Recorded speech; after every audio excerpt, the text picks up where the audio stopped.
Brandon Jennings hasn't made much of an impact so far. It hasn't been pretty. He's only got one make from the field. Thanks for tuning in. Now back to the action in Brooklyn.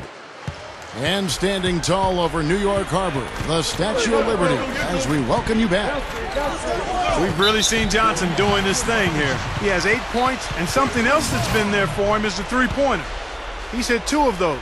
Which doesn't sound like a lot, but it's played into his success elsewhere. They're having to pay defensive attention to him all over the court.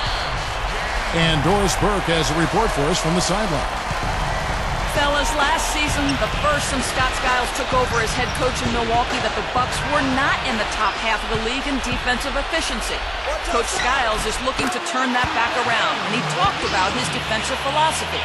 He said, look, the perimeter players in this league are very gifted with the ball, and almost all of them are great athletes. So you've got to be on. You've got to be competitive and stay in a stance. Your footwork has to be impeccable. What we challenge our guys to do from the first day of camp is guard your guy for 3 dribbles. If you can do that, we'll get the help there.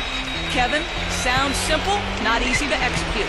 Well, Coach Skiles always challenges his teams defensively. Thanks, Doris. The shot's good from Henson. Well, with Brandon Jennings, we've seen steady improvement in terms of his shooting percentage during the course of his career. He came in as just a jump shooter, and now he's really finishing around the rim and showing better shot selection as well. That's 3 for 4 field goal shooting here in the third, so offensively, they're looking good. And Milwaukee calls their first time out of the game. And for Jennings, as we talked about him offensively, a quick, explosive guard.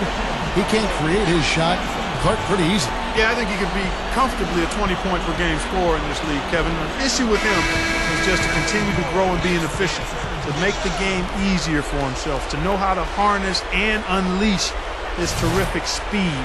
That's where he's going to make his next step of growth. Looking at who's out there now for the Bucks. Larry Sanders is checked in for Udo. Ilyasova comes in for Henson. It's Dunleavy in for Marquise Daniels. And that rebound pushes their margin to +5 on the board. Solid job on the glass. Well, it's just part of what they've done here to build this big lead, and it shouldn't be overlooked. I mean, rebounding is a huge part of this game. Now here's Williams. Here's Evans. Good, and it's Williams who picks up the assist. Williams has got his 4th assist in this one. Well, I was impressed with the Bucks a year ago, guys. The bounce back from a tough 2010-2011 season. Milwaukee fought hard all the way through the end of the regular season and stayed right on that playoff cusp throughout. Evans inside. He's guarded by Jennings. Wallace dishes to Evans. Lopez. And it's Williams. That time the assist by Lopez. And that's now 6 points for Deron Williams. Even though they didn't get back in the playoffs and Milwaukee again missed, I think the Bucks showed everybody that they mean business by going for it and playing Clark to the bitter end. Yeah, I agree with that, Kevin. You want to finish strong as best you can, so going for it like they did in the season where there wasn't a lot of hope can inspire a team, and we'll see if that's the case this year. Bucks trail by 20. It's Jennings with the drive. Ellis backing down, and it's out of bounds to the Bucks as Milwaukee retains possession. And the Bucks with some changes. Udo's checked in for Sanders. And Bahamute comes in for Mike Dunleavy. And it's Lamb in there for Monte Ellis.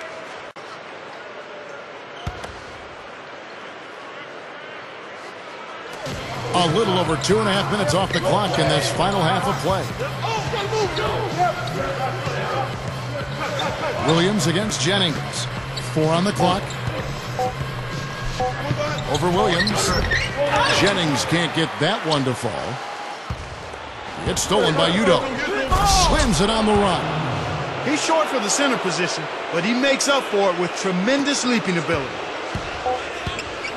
And Williams, here we go. And that one's good. Williams has got 6 points in the quarter.